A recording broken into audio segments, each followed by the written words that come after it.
벌의 아침 예배하는 우리들에게 주님께서 은혜와 평강 내려주시기 바랍니다. 오늘 마가복음 3장입니다. 누가 내 어머니며 내 동생들이냐 라는 제목으로 하나님 말씀 전하겠습니다. 오늘 본문은 앞에 20절부터 이어지는 내용입니다. 20절이 이렇게 시작을 하죠. 집에 들어가시니 무리가 다시 모임으로 식사할 겨를도 없는지라. 예수님께서 갈릴리 가버나움이라고 하는 지역의 한 집에 지금 들어가 계십니다. 아마도 이 집은 베드로의 집일 가능성이 굉장히 높습니다. 갈릴리 지역 사역을 할 때에 예수님은 언제나 그 거점으로서 이제 베드로의 집을 사용하셨기 때문에 오늘 이 집도 명확하게 기록이 되지는 않았지만 베드로의 집일 것이다, 이렇게 많은 신학자들이 추정을 합니다. 그 집안에는 이미 많은 사람들이 가득 모여 있었다라고 성경을 기록을 합니다. 병을 고치기 원하는 사람들, 귀신을 쫓아내기를 원하는 사람들, 수많은 주님의 말씀을 들으면서 기적을 경험하기 원하는 사람들이 이제 그 집에 모여들었던 것이죠. 얼마나 사람이 많았던지 예수님께서는 식사할 겨를도 없었다라고 말을 합니다. 오늘 본문 말씀은 이 한 공간 안에서, 이 베드로의 집 안에서 일어났던 몇 가지 일들을 상세하게 우리들에게 보여주고 있는데 우리는 좀 오늘 그것을 살펴보도록 하겠습니다. 먼저 예수님의 친족이 그곳에 찾아왔다는 것을 본문은 기록을 합니다. 21절을 보시죠. 예수의 친족들이 듣고 그를 붙들러 오니 이는 그가 미쳤다 하밀러라. 31절에 보면 이 친족이 누구인지를 좀 구체적으로 알 수가 있어요. 예수님의 어머니였던 마리아와 그의 남동생들이 왔다는 것을 알 수가 있죠. 이들은 예수님보다 누구보다도 가까운, 그죠? 예수님을 누구보다도 잘 알고 있는 정말로 친가족들이었습니다. 누구보다도 주님을 사랑하는 사람들, 누구보다도 주님이 잘 되기를 바라고 염려하는 그런 사람들이 이 가족들이죠.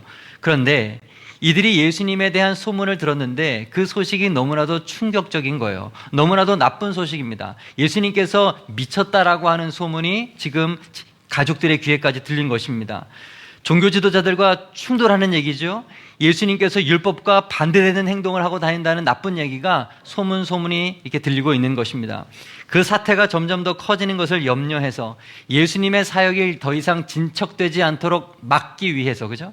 예수님을 붙들어다가 집으로 데려가려고 지금 예수님의 가족들이 주님을 찾아온 그런 상황입니다.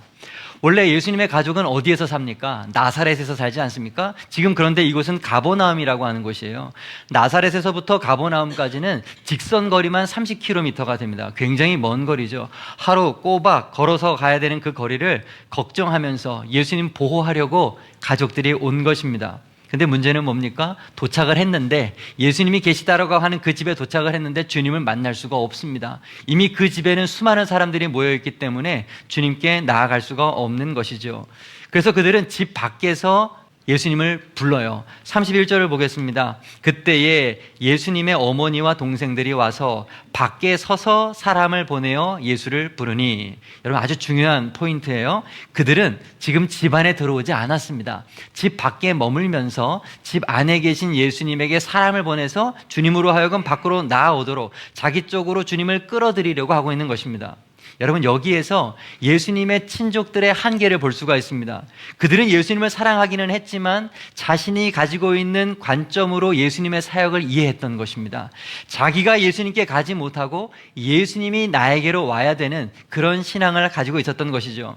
이들은 그래서 예수님과 누구보다도 가까웠지만 끝까지 집 밖에 있었다라고 오늘 본문은 우리들에게 가르쳐주고 있어요.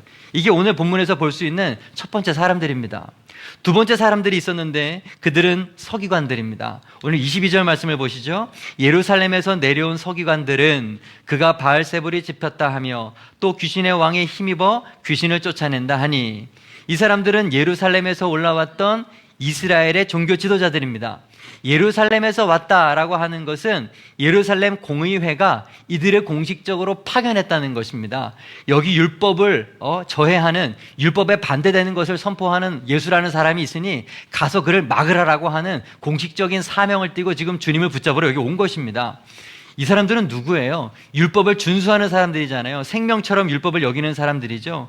그들에게 있어서 예수님의 사역은 율법을 거스르는 일이었고 자신들의 종교적인 권위에 대항하는, 무시하는 그런 사람이었던 것입니다. 이들은 예수님의 사역을 사탄의 역사로 규정했던 것입니다. 주님을 제압하기 위해서 지금 이 먼 거리를 온 거예요. 여러분, 단순한 오해로 온 것이 아닙니다.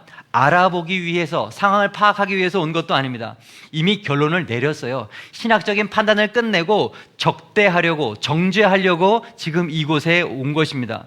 여러분, 예루살렘으로부터 가버나움까지는요, 거리가 190km입니다.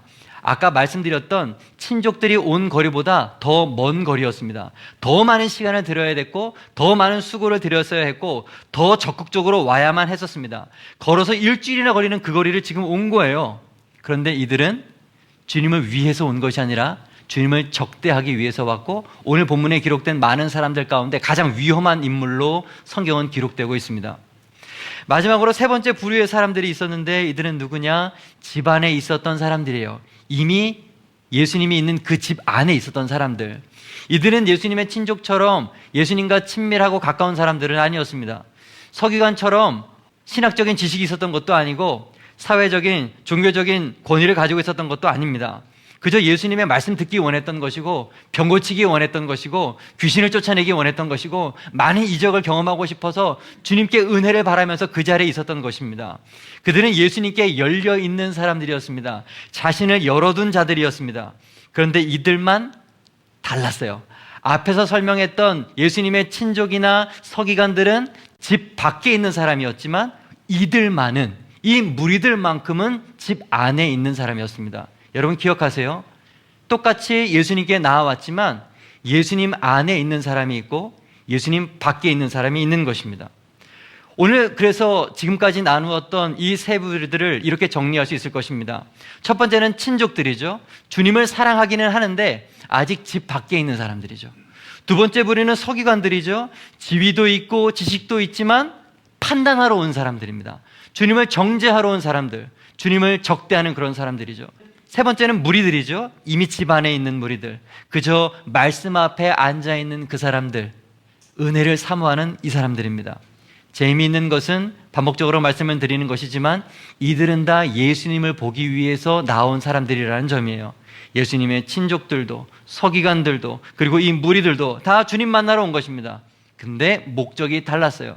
물리적인 거리는 다 주님께 가까이 있었는지는 모르겠어요. 그죠? 다시, 물리적인 거리는 예수님과 가까이 있었는지는 모르겠어요. 그러나 마음의 거리는 서로 제각각이었던 거죠. 누구는 너무 멀었고 누구는 친밀했던 것입니다. 여러분, 오늘날 교회 안에도 이러한 세 부류의 사람들이 있을 수도 있다는 사실을 제가 지금 말씀을 드리려고 하는 것입니다.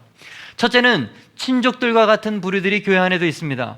예수님을 사랑해요. 그래서 교회를 다니기는 합니다. 그런데 마음속으로는 이렇게 얘기하는 거죠. 거기까지는 좀 아닌 것 같아. 그것은 좀 과한 것 같아. 굳이 그렇게까지 할 필요가 있나? 그냥 적당히 선을 지키면서 여기까지 믿지. 가까이 왔는데 아직 순종의 자리까지 깊이 들어가지는 못하는 것입니다. 주님을 알기는 아는데 영적인 깊은 수준까지 들어가지 못한 그런 사람들인 것이죠. 여러분, 가까이 와도 아직 순종의 자리에 들어가지 못한 사람들이 있습니다. 혹시 여러분은 어떻습니까? 여러분은 이런 사람들이 아닙니까? 이런 사람들은 예수님을 믿되 예수님께서 진정한 삶의 주인이 되지 못한 사람들입니다. 성경은 이 사람들을 집 밖에 서 있는 사람들이라고 묘사하고 있다는 사실을 잊지 마십시오. 가까이 온 것 같지만 여전히 집 밖에 있는 사람들. 당시에 예수님의 친족들도 아직 예수님을 메시아로 믿지 못했던 때였어요. 두 번째 무리는 서기관과 같은 사람들이죠. 이런 사람들이 오늘날 교회 안에도 있어요. 이들은 예수님을 처음 보는 사람들이 아니에요. 성경을 누구보다도 많이 알고 있습니다. 신학도 가지고 있습니다. 종교적인 권위도 가지고 있습니다. 누구보다도 가장 확신에 차서 예수님을 찾아서 지금 그 집까지 온 것입니다. 그런데 그들의 특징이 뭐예요? 들으려고 하지 않는다는 거예요. 주님의 말씀을 들으려고 하지 않고 자신의 생각으로 먼저 주님을 판단했어요. 이미. 이들은 배우는 자들이 아닙니다. 판단하는 자들이죠. 설교 시간에 말씀이 나를 비추게 하지 아니하고 내 머릿속에 먼저 꽉 차 있는 나의 관점이 있는 것입니다. 내 판단으로 하나님의 말씀을 재단하는 것입니다. 어느 날에는 와서 목사님 오늘 내 마음에 흡족한 얘기하고 있네. 아이 좋아. 어떤 날은 오늘은 별론데. 자기가 판단을 하는 거예요. 이거는 좋은 거, 이거는 좋지 않은 거. 하나님보다 내 생각이 위에 있는 사람들, 교만한 사람들의 판단이죠. 지위와 지식으로 말씀 위에 판단하는 사람들이 있어요. 혹시 여러분은 어떤 사람입니까? 혹시 이런 사람들은 아닙니까? 오늘 본문에서 이들은 마치 집 안에 있는 것처럼 묘사가 되었지만 사실은 예수님보다 누구보다 먼 거리에 있는 사람들입니다. 교회 안에도 이런 사람이 있을 수가 있어요. 가까운 것 같은데, 지위를 가지고 있는 것 같은데, 주님을 많이 알고 있는 것 같은데, 누구보다도 성경적인 지식을 가지고 있는 것 같은데 마음으로는 먼 사람들, 충분히 교회 안에 있을 수가 있습니다. 마지막으로 교회 안에 있어야 되는 사람은 누구인가? 집 안에 있는 무리들과 같은 사람들, 우리는 그런 사람들이 되어야 됩니다. 이들은 누구일까요? 내세울 것 없는 사람들입니다. 이들은 그래서 겸손하게 그저 주님 앞에 엎드려서 말씀을 듣기를 사모하는 사람들이에요. 친족들처럼 가까운 것도 아니에요. 서기관들처럼 지식이 있는 것도 아니고 지위가 있는 것도 아니에요. 그냥 은혜를 사모해서 온 거예요. 주님의 도움을 구해서 그 자리에 엎드려 있는 것입니다. 앉아있다라고 성경은 기록하고 있죠. 이것은 무슨 자세입니까? 배우려고 하는 자세예요. 나를 낮춰서 주님께서 말씀하시는 것에 나를 바꾸겠습니다, 자기 부인하겠다고 하는 자세가 앉아있는 자세인 것입니다. 이들은 누가복음 10장에 있는 마리아와 마르다의 이야기를 생각이 나게 하죠. 마르다는 주님을 섬기기 위해서 굉장히 분주했습니다. 그러나 동생 마리아는 예수님 발치에 앉아서 그저 주님께서 무슨 말씀을 하시는가 거기서 그냥 들었어요. 예수님은 일하다가 짜증난 마르다에게 이렇게 말씀하셨죠. 마리아는 이 좋은 편을 택하였으니 빼앗기지 아니하리라. 중요한 것은 누가 더 많은 일을 했느냐가 아니라 누가 말씀 앞에 앉아 있느냐예요. 다시 한번 말씀드립니다. 더 많은 일을 했느냐가 중요한 것이 아니라 내가 지금 어디에 있고 무엇을, 하나님의 말씀을 어떻게 듣고 있느냐, 그것이 중요한 것입니다. 오늘 본문의 무리들이나 누가복음 10장에 있는 마리아나 그들은 다 같은 자리에 있었어요. 예수님의 말씀의 앞에 앉아 있었던 것입니다. 주님께서는 이들에게 놀라운 복을 허락해 주셨는데 예수님의 진정한 가족이라고 칭해 주셨습니다. 자, 오늘 34절을 다시 봅니다. 둘러앉은 자들을 보시며 이르시되 내 어머니와 내 동생들을 보라. 밖에 있는 친어머니 마리아, 밖에 있는 친동생들이 아니라 지금 예수님 주변에 무릎 꿇고 앉아서 말씀을 들으려고 주님과 눈을 마주치고 있는 그 사람들로 하여금 너희가 내 어머니고 너희가 내 동생들이다라고 말하고 계시는 것입니다. 그러므로 오늘 본문은 우리들에게 질문하고 있는 것이죠. 너희는 지금 어디 있느냐 하는 거예요. 너희는 지금 어디 있느냐? 혹시 여러분 집 밖에서 주님을 부르고 있는 것은 아닙니까? 집 밖에서 주님을 판단하고 있는 것은 아닙니까? 여러분 그러면 안 돼요. 밖에 서 있지 말고 문을 열고 집 안으로 들어와야 됩니다. 말씀 앞으로 나와야 합니다. 주님 앞에 앉아 있어야 됩니다. 말씀을 듣는 귀를 열어야 됩니다. 그런 여러분이 되기를 간절히 바랍니다. 35절, 누구든지 하나님의 뜻대로 행하는 자가 내 형제요 자매요 어머니이니라. 여러분, 말씀을 듣고 행하는 자들이 예수님의 가족인 것입니다. 그렇다고 여러분 오해하면 안 됩니다. 예수님께서 친어머니, 친동생을 맞이하지 않았다고 해가지고 예수님이 지금 인륜을 끊으려고 하거나 혹은 우애를 부정하고 무시하려고 하시는 것은 아니에요.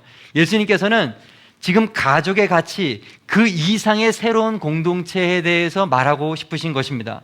가족조차도 하나님의 뜻 안에 놓여 있어야 된다는 것을 지금 말씀하고 계시는 것이죠. 우리는 알고 있잖아요. 예수님은 십자가에서 죽으시면서도 자신의 어머니 마리아를 요한에게 맡기셨어요. 이 성경 안에서 가정의 가치는 굉장히 높고 가정은 하나님께서 만든 공동체이기 때문에 너무 중요합니다. 주님은 지금 가정 자체를, 육신의 가정 자체를 무시하고자 이런 말씀을 하시는 것이 아닙니다. 주님이 말씀하시는 것은 다시 말씀드리지만 가족 관계 그 이상 새로운 가족 공동체를 말하는 거예요. 영적인 공동체, 교회의 가치와 중요성에 대해서 지금 말씀하고 싶으신 것입니다. 교회는 기독교 신앙에 있어서 매우 중요한 주제 가운데 하나입니다.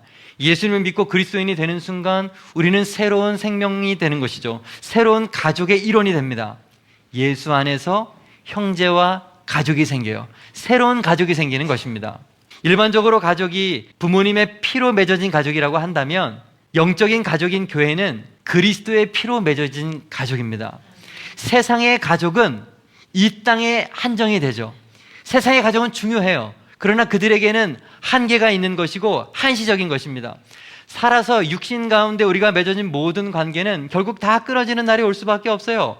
아무리 가깝고 친밀하다 할지라도, 모든 좋은 것들을 다 나누는 사이라 할지라도 육신의 관계는 이 세상에서 끝나요. 죽으면 다 끝나고 맙니다. 그런데 그리스도의 피로 맺어진 가족, 교회는, 영적인 공동체는 영원합니다. 이 사실을 잊지 마셔야 돼요. 우리에게 중요한 것은, 보다 더 큰 의미를 가질 수 있는 것은 교회의 공동체, 새로운 가족이에요.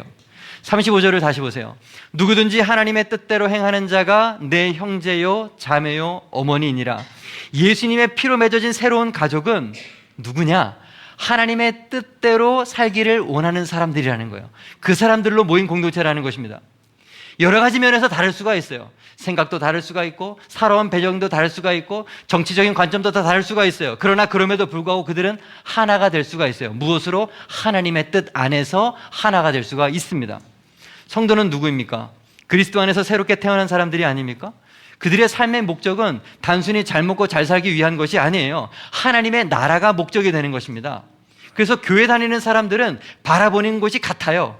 비전이 다 같습니다. 천국을 향하여, 영원한 그 나라를 향하여, 이 세상에서의 잠깐의 삶이 아니라 영원한 것을, 같은 곳을 바라보면서 살아가는 것입니다. 사도신경을 함께 고백하죠. 같은 것을 믿는다는 얘기예요. 한 목소리로 주기도문을 고백하잖아요. 똑같은 것을 기도한다는 것입니다. 꿈이 같고 바람이 같다는 것입니다. 여러 가지로 생각이 다를 수 있지만, 갈등이 있을 수 있지만 방향이 같기 때문에 우리는 하나가 될 수가 있어요. 우리는 다른 차이에도 불구하고 결국 하나가 되어야 합니다. 새로운 가족은 많은 차이에도 불구하고 결국 예수님 때문에 하나 됩니다. 우리는 예수님 때문에 하나 되는 거예요. 우리는 그리스도 안에서 형제와 자매입니다. 이 세상에서, 지상에서의 삶뿐만 아니라 죽음 이후의 영원까지도 여러분 좌우에 있는 분들과의 관계는 끝까지 지속된다는 것을 잊지 않기를 바랍니다. 예수님께서 꿈꾼 가족은 그것이에요.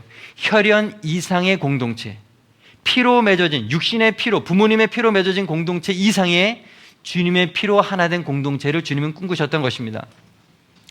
육신의 관계가 힘들고 어렵다 할지라도 영적인 가족으로 매여 있는 성도는 이 세상을 이겨낼 수가 있어요.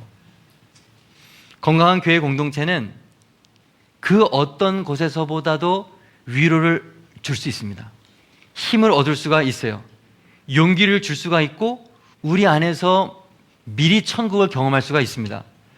혼자인 사람에게는 가족이 되어주고요, 마음의 상처가 있는 사람들에게는 위로와 회복의 장소가 되어줍니다.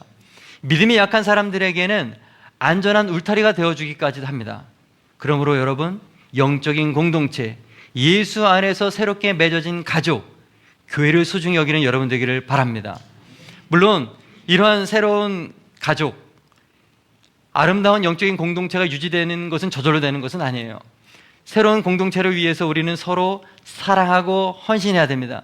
최선을 다해서 노력을 해야 돼요. 부단히 애써야 되고 힘을 들여야 됩니다. 언제나 십자가를 중심에 두어야 합니다. 서로가 서로에게 십자가를 통하여서 종되듯이 섬겨줘야 되는 것, 그게 교회 공동체 안에서 성도가 성도에게 대해야 될 자세예요. 세상 사람들은 다 자기 자신을 섬기죠. 자기중심적입니다. 나라고 하는 우상을 가지고 있습니다. 그러나 교회 다니는 성도는 그러면 안 되죠. 우상을, 나라고 하는 우상을 내려놓고 예수님을 마음의 중심을 모실 때 비로소 우리는 다른 사람을 사랑할 수가 있는 것입니다. 이런 영적인 공동체를 가지고 있다면 여러분은 축복받은 사람입니다. 이 세상에서 그 어떤 사람보다 축복받은 사람, 예수 안에서 가족된 형제와 자매를 가지고 있는 사람입니다. 누구에게도 말할 수 없고 누구에게도 내 속 깊은 기도의 제목을 말할 수 없지만 그것을 용기 내어서 나눌 수 있는 누군가가 있다면, 누군가가 나를 위해서 눈물을 흘려 기도해 줄 사람이 있다면 그 사람은 가장 행복한 사람인 것입니다. 단순히 교회에 등록한 사람으로 끝나지 않기를 바랍니다. 영적인 가족이 되십시오. 영적인 사랑의 가족을 교회 안에서 만들란 말이에요. 이것이 우리의 믿음이 성숙해지는 비결이에요. 새해를 준비하고 있습니다. 아마도 내년에 새로운 속회가 또 편성이 되겠죠. 예수를 믿는 것 하나로 다른 모든 차이와 다른 모든 다름을 다 녹여낼 수 있는 그런 속회와 소그룹과 우리 교회가 될 수 있기를 간절히 바랍니다. 예수님은요, 모든 차이를 녹여버려요. 모든 차이를 뛰어넘게 만듭니다. 요즘 세상이 많이 힘들죠. 특별히 가정이 많이 흔들리고 있습니다. 이럴 때일수록 더욱 강화되고 결속되어야 될 것은 예수 안에서 만들어진 새로운 공동체, 새로운 가족, 교회예요. 교회. 교회로 묶어져야 합니다. 코로나 이후에 자꾸 교회가 해체되는 경향이 있어요. 해체돼. 온라인으로 예배드리면 된다. 아이, 난 예수님 믿어. 교회는 싫어. 근데 이 사람은 하나는 알고 둘은 모르는 거죠. 진정한 신앙생활은 온전한 영적 교제 가운데 이루어질 수가 있는 것입니다. 믿음의 사람들끼리 사랑하지 못하면서 세상 불신자들과 어울리고 사랑할 수 있다고 생각하십니까? 절대로 불가능합니다. 믿음 안에서 아름다운 먼저 공동체를 우리 안에서 경험할 수 있기를 축복합니다. 집 밖에 머무르지 말고 집 안으로 들어오십시오. 예수님의 그래서 진정한 가족이 되셔서 이 세상이 줄 수 없는 진정한 기쁨과 평안을 누리는 우리 새생명 베다니의 모든 가족 되기를 주님의 이름으로 축원합니다. 오늘 말씀 정리합니다. 누가 내 어머니며 동생들이냐? 첫째, 가까이 와도 아직 순종의 자리에 들어가지 못하는 사람들이 있습니다. 교회 안에서도 그런 사람이 있다. 두 번째, 지위와 지식으로 말씀 위에서 판단하는 사람들이 있습니다. 누구보다도 잘 믿을 수 있는 자격을 갖췄음에도 불구하고 교만한 사람들, 그래서 주님을 믿지 못하는 사람들, 교회 안에도 이런 사람들이 있을 수 있다. 그럼 우리는 어떤 사람이 되어야 되는가? 세 번째, 말씀을 듣고 행하는 사람이 되어야 된다. 이 사람만이 예수님의 진정한 가족이 될 수 있다는 것이죠. 마지막 네 번째, 새로운 가족은 많은 차이가 있음에도 불구하고 결국 예수님으로 하나 되는 공동체다. 우리 교회가 그런 교회 되기를, 사랑으로 서로 품어주고 안아주고 상처가를 서로 싸매어주고 흠이 있으면 덮어줄 수 있는, 누가 봐도 참 따뜻한 그런 믿음의 공동체 되기를 간절히 바랍니다. 기도하겠습니다.